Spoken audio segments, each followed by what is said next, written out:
Hindi na nga napigilan ni Sunshine ang kanyang sarili matapos matuklasan ang sabwatan ng dating magkarelasyon na sina Gretchen Barreto at Atong Ang patungkol sa mga isyu na kinasasangkutan ng aktres. Dahil dito agad ito nagsalita at isiniwalat lahat ng kanyang nalalaman patungkol sa illegal na gawain ni Atong Ang sa kanyang mga negosyo.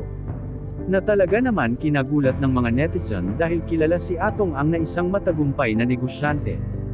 Galit na ibinulgar din ni Sunshine ang kanang kamay ni Atong pagdating sa mga illegal na gawain, walang iba kundi ang dati nitong karelasyon na si Gretchen Barreto. Alam umano lahat ni Gretchen ang mga ginagawa nito ni Atong at suportado nga raw ito lahat ng aktres. Hindi na daw masikmura ni Sunshine ang mga ginagawa nila, kung kaya't nagdesisyon na itong makipaghiwalay at tuluyan ng lumayo sa anino ng dalawa. Money can't buy happiness at hindi kayang bilhin ng pera ang reputasyon na kanyang iniingatan. Laking tuwa naman ng mga netizen nang malaman nilang nagising na sa katotohanan si Sunshine at pinili ang landas na nababagay para sa kanya.